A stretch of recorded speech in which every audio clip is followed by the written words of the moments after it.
Bien, ya está lista nuestra entrevistada, sobre todo porque usted recuerda que hace ratito anunciaba pues esta concientización al respecto de el virus del papiloma humano.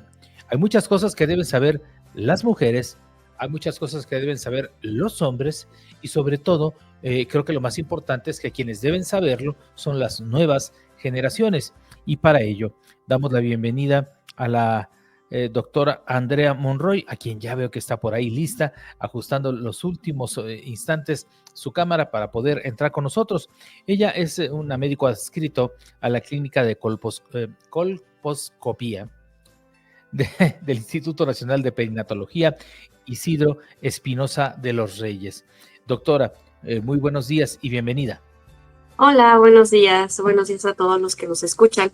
Gracias, doctora. Por lo regular no soy tan tonto o por ejemplo, tan lento con la lengua, pero hay algo que deben saber mis invitados, por ejemplo, y quienes siguen la transmisión, que está avanzando por cuestiones del internet como un segundo después. Entonces, yo estoy hablando y estoy escuchando mi voz acá y de repente todo el tiempo estoy escuchándome y de repente pues también me atolondo bastante. Así que me ofrezco una disculpa, doctora. Bueno, decía yo al principio de esta intervención, cuando justo la presentaba, hace 20 años hablar del virus del papiloma humano era casi el sinónimo de empezar un camino directo a la hoguera, ¿no? Y que solamente señalaba a la mujer como la víctima y el hombre como el, ay, pues, ¿yo qué? ¿No? Hay mucho de responsabilidad, hay consecuencias médicas, bueno, también para los hombres que no se atiendan y también los niños, ¿qué deben saber en este sentido? ¿Cuál es el panorama hoy que debemos recordar, doctora? Pues mira, dentro del panorama sí es un virus que prácticamente es muy común en la población mundial.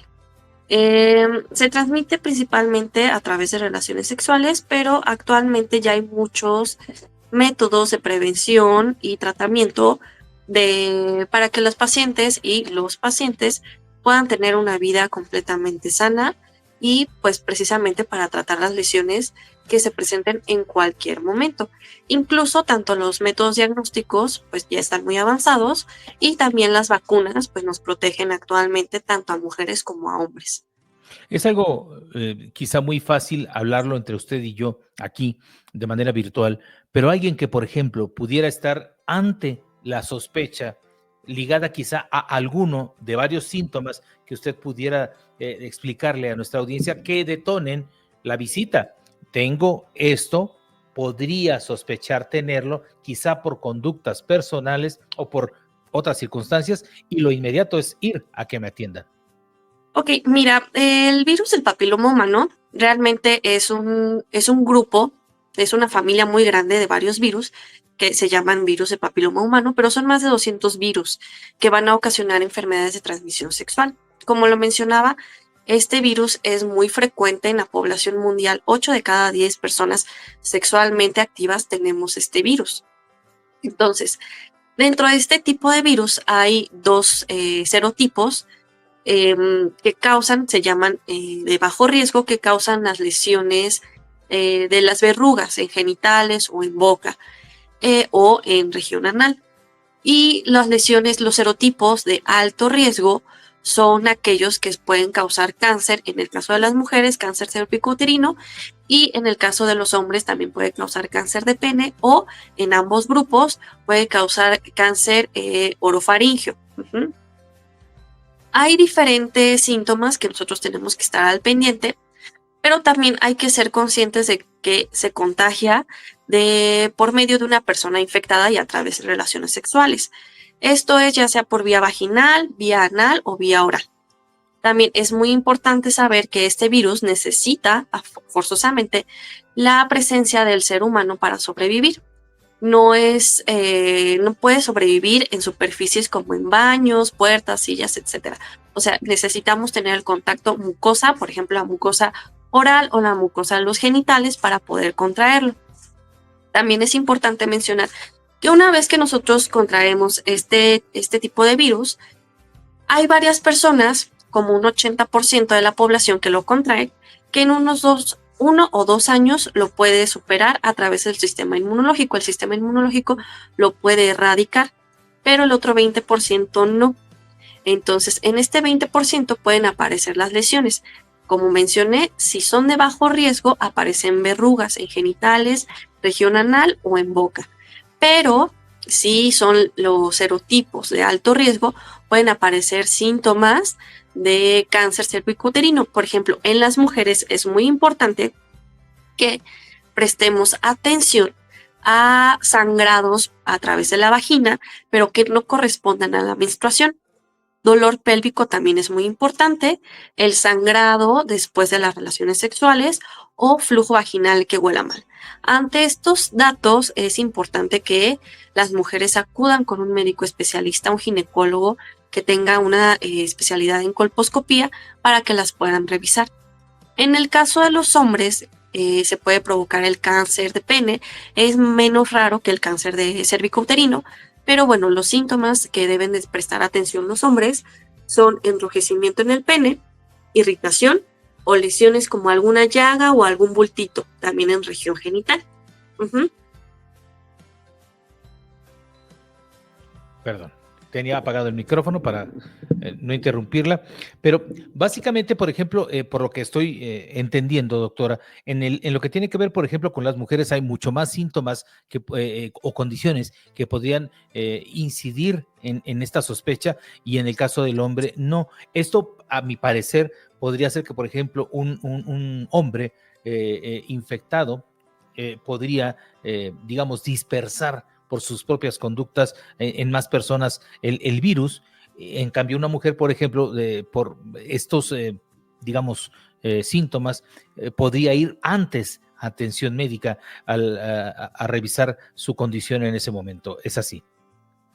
No de tal manera, sino como mencioné antes, el cáncer de pene realmente es poco frecuente y no hay tantos síntomas. Eso es más o menos a lo que iba tu pregunta. En este caso, sí, los hombres no desarrollan tanto este tipo de cáncer, por lo tanto no tienen síntomas y no se dan cuenta. Y sí, una persona infectada puede llegar a infectar a otra persona.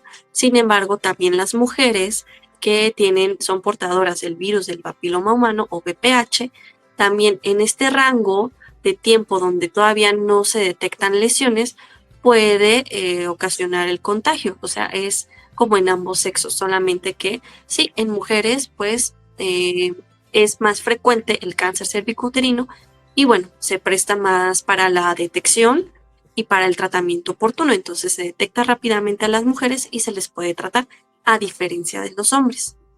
Es un tipo de cáncer en el caso de ser detectado que puede ser atendido, controlado, erradicado en su momento de una forma fácil.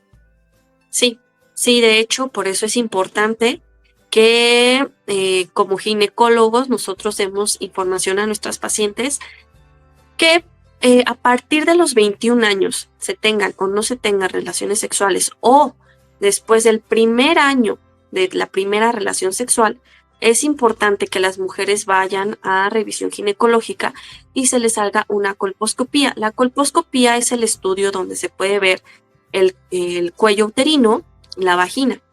Y de esta manera nosotros ponemos unas sustancias para ver si hay lesiones en el epitelio. El epitelio es como la capa externa del cuello uterino, es como si fuera la piel.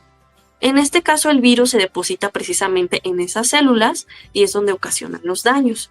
Aquí es importante que, justo como lo mencionaba, a partir de los 21 años o el primer año después de la relación sexual, las pacientes vayan a consulta, se haga este tipo de estudio y ya con esto también se hace una citología cervical, comúnmente llamado Papá Nicolau. Un patólogo que es el encargado de revisar las células, revisa si hay cambios anormales en estas células y es la que nos indica si hay alguna lesión de alto o de bajo grado y con esto nosotros lo podemos tratar. Si hay lesiones de alto grado, nosotros damos tratamiento y con esto se limita la progresión a cáncer. Hay algo también, doctora, que en la historia reciente empezó a tener un impulso, que es la vacunación, sobre todo en etapas tempranas, no quiero equivocarme en las edades, pero estoy entre la primaria y la secundaria, más o menos, Sí. en la que podría ser, digamos, ayudada una personita para tener esta vacuna. ¿Qué tanto ha avanzado, digámoslo así, el uso de este método para ir confinando el padecimiento? Porque mucho de lo anterior está involucrando, el libre albedrío, ¿no? El ir a un médico, voy o no voy, si a pesar del síntoma no lo hago, y esta parte protege de una mejor manera. ¿Y qué tanto ha avanzado en comunidades incluso, no sé, alejadas del país, esta vacunación? Bueno, primero que nada, sí, el cáncer cervicuterino es un cáncer muy frecuente en la mujer. De hecho, en México es la segunda causa de cáncer en todas las mujeres y también la segunda causa de mortalidad por cáncer en mujeres. Entonces, debido a esto, pues el gobierno tiene que hacer estrategias para disminuir tanto la tasa de incidencia es cuando aparecen nuevos casos, y la incidencia de mortalidad. ¿Por qué? Porque un cáncer que se puede prevenir tan fácilmente no tiene por qué causar tantas muertes en mujeres. Debido a esto, y también en el mundo, se creó la vacuna. La vacuna se aplica principalmente a las mujeres. ¿Por qué? Porque las mujeres presentan mayor incidencia y mortalidad de cáncer cervicuterino, a diferencia de los hombres, que es cáncer de pene, que es muy raro en ellos. Pero con estas estrategias lo que se planea hacer es disminuir la tasa o la incidencia de cáncer cervicuterino y también disminuir la mortalidad por este mismo cáncer. Aquí la estrategia que se utiliza es que la vacuna que protege contra los serotipos de alto riesgo, que son los que causan cáncer cervicuterino, se coloca en niñas de 11 años o que estén cursando quinto de primaria. ¿Por qué estas dos modalidades? ¿Por qué? Porque en zonas rurales puede haber niñas que no estén cursando primaria y bueno, aunque tengan 11 años, se les tiene que aplicar la vacuna. Cualquiera que sea de las dos, quinto año o a los 11 años. ¿Por qué? Porque de esta manera aseguramos que la mayor cantidad de mujeres no ha iniciado vida sexual, entonces con esto las protegemos desde el inicio. Así protegemos al sistema inmunológico o lo preparamos para que en cuanto lleguen a estar en contacto con el virus del papiloma humano, el sistema inmunológico sea lo suficientemente capaz para erradicar esta infección y que no progrese a ningún tipo de lesión, y en este caso a cáncer. También, por ejemplo, esto no tiene mucho tiempo, entonces mujeres, por ejemplo, de mi edad, de más de 30 años, pues no estamos vacunadas porque no entramos en este esquema. Este esquema de vacunación es gratuito en México y, bueno, se aplica a las niñas. Pero a las que ya no alcanzamos esta vacuna, hay otra vacuna que contrae, bueno, más bien protege contra los 9 serotipos, tanto de bajo riesgo como de alto riesgo. Entonces nos protege tanto para las lesiones de verrugas como las lesiones precancerosas. Esta vacuna se puede aplicar en mujeres de más de 20 años hasta los 45 años. También se puede aplicar en hombres para protegerlos no solamente del cáncer de pene, sino también del cáncer orofaringio, también porque pues, hay prácticas sexuales que incluyen la boca, y también puede haber cáncer orofaringio tanto en hombres como en mujeres. Entonces lo previene. De esta manera nosotros podemos prevenir. El esquema se aplica con 3 dosis. A la primera dosis, después al mes, y la tercera dosis es a los 6 meses. Actualmente, como es una vacuna relativamente nueva, claro, hay estudios para ver si con una sola dosis qué tanta inmunidad hacemos los humanos, pero bueno, son todavía estudios que están en progreso, entonces todavía no tenemos mucha información. Ahorita lo que se recomienda son las 3 dosis. Bueno, creo que el llamado, mi pregunta final, a reserva de que tenga algo más que comentarnos, doctora, mi pregunta final es, básicamente, ¿cuál es el llamado que le hacemos a la población el día de hoy? Y es que en realidad el llamado ya está. Una vacuna que puede ser, por ejemplo, una inmunización en una pequeña antes de iniciar su vida sexual, prácticamente nuevecita la protege, y pues aunque tenga una exposición al virus, pues ya queda protegida. Y ya cuando somos de una edad mayor, pues todavía hay opciones para ser inmunizado. Así que la idea, creo que este llamado es, hay que acercarse al médico a ver si podemos. Estamos todavía dentro de esta edad. Me preocupa la edad, por ejemplo, los 45 años, ya más, a más de esa edad, por ejemplo, ¿qué pasa en hombre y mujer? Dejan de ser, digámoslo así, y perdón si parece ignorante mi pregunta, ¿dejan de ser portadores o dejan de tener consecuencias o no hay ningún tipo ya de tratamiento para ellos? Bueno, en este caso, bueno, contestando tu última pregunta, todavía no hay estudios que vean así y que nos digan que a partir de los 45 años o más sea totalmente efectiva la vacuna. Entonces, para no hacer gastar a los pacientes, pues es importante primero hacer estudios de muchísimos pacientes, o sea, estoy hablando de miles, para realmente estudiar la respuesta inmunológica que tengan a la vacuna después de los 45 años. Entonces, todavía no hay estudios completos sobre eso, en ese punto.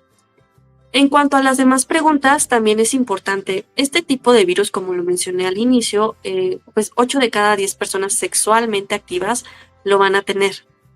El 80% de estas pacientes o de estos pacientes que tenemos el virus, nuestro sistema inmunológico va a ser capaz de eliminarlo en 1 o 2 años. El 20% o el 15% no va a ser capaz y también de esto depende cómo está nuestro estado inmunológico. Por eso es importante tener una vida saludable, realizar ejercicio, consumir frutas y verduras, no fumar, no tener conductas sexuales de riesgo, tener no tantas parejas sexuales y utilizar métodos de barrera. Cabe mencionar que los métodos de barrera no protegen completamente. ¿Por qué? Porque no cubren completamente los genitales. Entonces estaríamos expuestos también a los serotipos que ocasionan las verrugas. Sin embargo, es importante tener una vida saludable, dormir bien, comer adecuadamente, realizar ejercicio, no tanto alcohol, no tanto tabaquismo en ese sentido. Y en cuanto a lo demás, es importante, bueno, saber que realmente muchas personas sexualmente activas vamos a tener el virus. Entonces no hay por qué encasillarlo en algo malo, en algo penoso, donde no tenemos que ir a recibir atención médica. Simplemente es como saber que si ya iniciamos vida sexual, tenemos el 80% de probabilidades de contraer este virus. Entonces, es importante en cuanto a las mujeres, por la tasa de incidencia de cáncer cervicouterino, que vayamos siempre a revisión.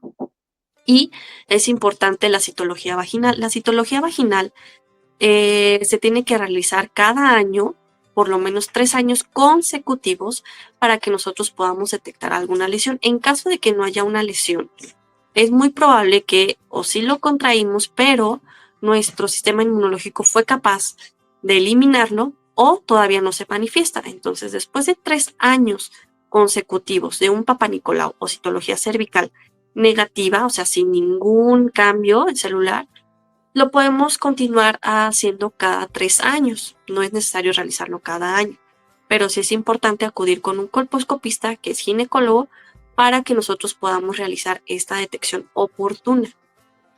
Hay una pregunta, entiendo por dónde va, más o menos, pero yo quisiera mejor dejarla así, en bruto. Clara Sánchez dice, es carísima y no está al alcance de la mayoría de la población. Yo recuerdo la etapa en la que estábamos afrontando el coronavirus. Sí. Muchos dirán, no nos costó la vacuna, no, costó todos nuestros impuestos, todo un país abocado a resolver esta parte, fue parte de lo que se originó, toda la distribución que encabezaron dependencias como la Secretaría de Salud para poder resolver esto, no fue gratuito, tuvo un costo y lo pagamos todos. Y también diría que en la medida, como dicen por ahí vulgarmente, el que tiene para el whisky tiene para el hielo, ¿no? O sea, quieres tener una vida sexual saludable que implique tener, digamos, todo lo que puedas tener de una forma ordenada. Bien, esta es la vía, no hay de otra, lo lamento.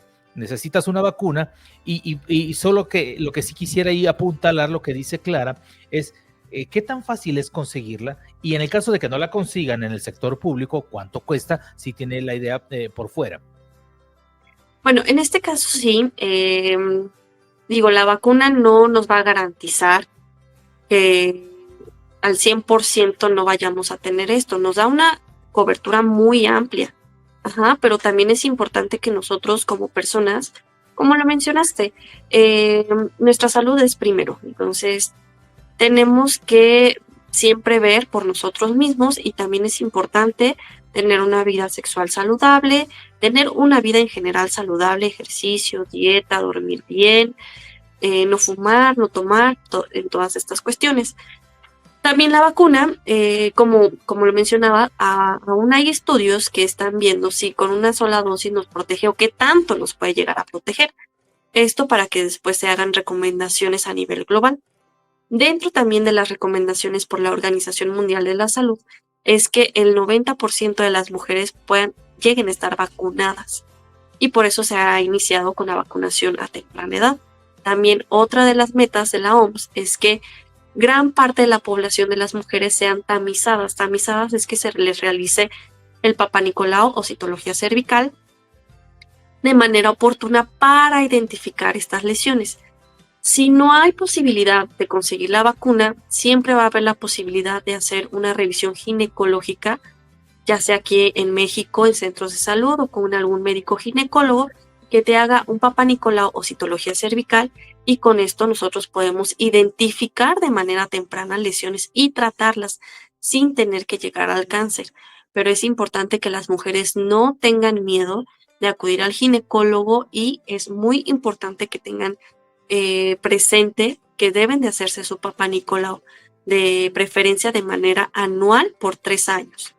Ya en caso de que alguna de estas pruebas salga con alguna lesión, bueno, el ginecólogo ya es el encargado de decidir cuál es la vía de tratamiento o cuál es la vía de seguimiento de estas pacientes.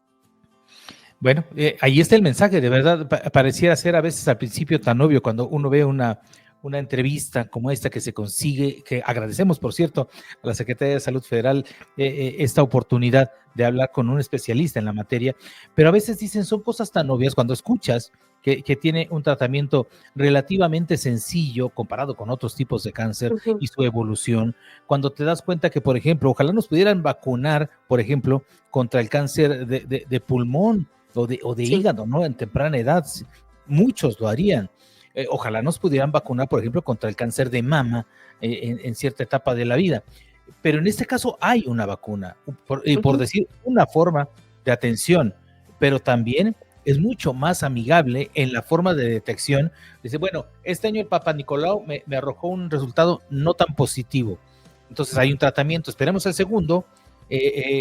Ya no está esto, pero tengo 3 años más para poder confirmar que estoy libre de esta condición. Hay vacuna en cierta etapa de la vida, hay también tratamiento, de verdad que a veces parece absurdo que estén ocurriendo muertes por este tipo de padecimiento. Y es algo muy importante y ese es el mensaje, yo creo, el día de hoy, que hay tantas opciones para salir adelante de una condición como esta, que ojalá tengan conciencia todas las personas al respecto de ello, ¿no?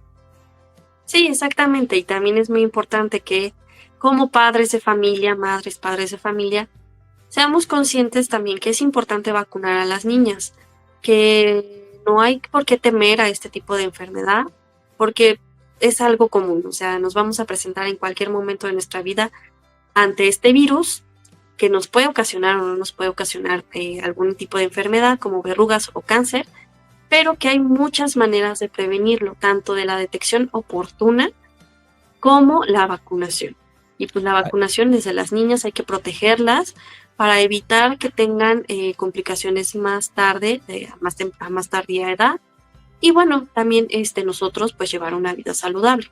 Pero pues sí, no hay que tener miedo de este tipo de infección, simplemente hay que tratarlo, hay que identificarlo de manera oportuna. Aquí tengo dos cuestiones, doctora. La primera es para aligerar tantito esto. Dice don Carlos Granados, es importante hacer conciencia, no anden de locos. Sí, yo creo que sí. Hacer conciencia es quizás de lo más importante. Pero, por ejemplo, perdón, eh, dice Matusalén Stalin, espero decirlo bien, dice, Un paciente con LIE-DBG que sugiere IBPH, ¿cuál sería el tratamiento de elección? Y no quisiera caer en la irresponsabilidad de decir, pues es este o es aquel. Yo creo que lo mejor es que vaya con un médico, pero por ejemplo, ¿cuál sería la ruta que en su experiencia podría ayudarle un poco más a Bueno, Matusalén? en este caso, la lesión intraepitelial de bajo grado, que son esas siglas, por infección del virus del papiloma humano, es que el virus está en esa persona, es un reporte patológico. O sea, en este caso es un reporte por un Papa Nicolau o por una citología cervical. Recibe los dos nombres. Entonces, en este caso, lo que nos está diciendo a nosotros como médicos es que el virus está provocando ciertos cambios en las células del cuello del útero. Aquí lo que hay que hacer es mantenerlo en vigilancia porque es de bajo grado. Aquí el cuerpo puede ser capaz de completamente eliminar este tipo de virus y este tipo de lesión, o que pueda llegar a progresar a una lesión intraepitelial de bajo grado y posterior a esto a un cáncer. Esto no progresa en meses, progresa en años, hay que tenerlo en cuenta, pero sí es importante que en este tipo de pacientes se haga una colposcopía. ¿Por qué la colposcopía? Porque la colposcopía vemos directamente el cuello y podemos ver lesiones. Como mencioné anteriormente, se ponen un tipo de sustancias para nosotros ver si hay cambios en las células. Y si vemos que hay cambio, que sea algo anormal, podemos tomar una muestra de tejido para mandarlo a analizar. Esa muestra de tejido que se manda a analizar con el patólogo, ahí sí nos puede decir, ¿sabes qué? Si es una lesión intraepitelial de bajo grado o ¿qué crees? Es una lesión intraepitelial de alto grado. Entonces, de acuerdo a los resultados que nosotros tengamos, se pueden elegir diferentes tipos de tratamientos para eliminar esa lesión. Es como si nosotros tuviéramos un granito en la cara, por ejemplo, y para evitar que se siga infectando, siga creciendo, pues lo quitamos. Es lo mismo en el cuello. Pero siempre es importante que ante el reporte de un Papa Nicolau o citología cervicovaginal, con este reporte, lesión intraepitelial de bajo grado, nosotros acudamos a una colposcopista o colposcopista para que nos pueda hacer una revisión más exhaustiva y con eso decidir el tratamiento. Y digo, a mí me ha resultado muy interesante esta plática, doctora. Espero que a nuestra audiencia también, y las preguntas así lo refieren. Pero algo que también me preocupa, por ejemplo, en este sentido, cuando una persona está cursando ya por una lesión, aunque sea de bajo grado como la que manifiesta esta pregunta que acabamos de responder, que una cosa es el tratamiento y sí, la salud, y otra cosa es estar bien, sí. Pero la otra parte, que es la de el encuentro íntimo, la sexualidad como tal, se ve afectada, y lo digo así de claro, es doloroso, sí. Es imposible tener o mantener, digamos, una relación de una forma normal, o hay métodos, ayudas para que eso ocurra, o una cosa limita a la otra hasta en tanto no se mejore. Sí, hay que tener en cuenta que una vez que nosotros tenemos el diagnóstico de alguna lesión intraepitelial por el virus, por la infección del virus del papiloma humano, tanto nuestra pareja como nosotros lo tenemos. En este caso sí es importante que si nosotros no tenemos una pareja estable, entonces tener como conductas sexuales de menor riesgo, como es el utilizar métodos de barrera. Que aclaro, no protegen completamente porque los genitales no se cubren por completo. Pero también es importante que ante la revisión del ginecólogo, si te da recomendaciones sobre algún tratamiento y ese tratamiento implica mantener cierto tiempo de abstinencia, pues también seamos conscientes que si nos hicieron algún tratamiento en el cuello y no podemos tener relaciones por lo menos aproximadamente unos 6 meses, pues bueno, hay que tomarle la palabra al médico y tener esa precaución. Pero en sí no, o sea, las parejas pues ya van a estar infectadas por el virus. Como mencioné, hay personas que sí lo van a poder erradicar, personas que no lo van a poder erradicar, y una lesión de bajo grado puede completamente remitirse por medio del sistema inmunológico, o puede tomar el otro camino, que es avanzar hacia una lesión de alto grado o un cáncer. Bueno, súper completo el panorama, doctora, le agradezco muchísimo. Como decía, y no me canso de decir, porque me encanta que las autoridades, por ejemplo, más allá de lo que decía, que si cuesta el impuesto tener un hospital y todo aquello, qué bueno que las autoridades, en este caso la Secretaría de Salud, nos den la oportunidad de platicar con alguien de su tamaño, de la especialista de su tamaño, para decirle a la gente Gracias. al respecto qué es lo que tienen que hacer y cómo ayudarles. Así que, doctora Andrea Monroy, le agradezco muchísimo haber estado con nosotros y espero no sea la última que podamos Sí, platicar para informar a nuestra audiencia. claro que sí. Muchísimas gracias por habernos invitado a este tema tan importante para tanto para las mujeres como para los hombres, y no solamente en México, sino también a nivel mundial. Mire nada más, desde Panamá, Matusalén, a quien le respondía a usted esta pregunta, le agradece, saludos desde Panamá, interesantes temas. Así que así lo refleja el auditorio, yo qué más puedo decirle, así que Sí. muchísimas gracias, doctora. No, muchas gracias a ustedes por interesarse en el tema y por darnos a conocer también. Este tema es muy importante para la población general. Muchas gracias. Muy bien, hasta pronto. Hasta pronto. La doctora Andrea Monroy, de verdad súper interesante este tema.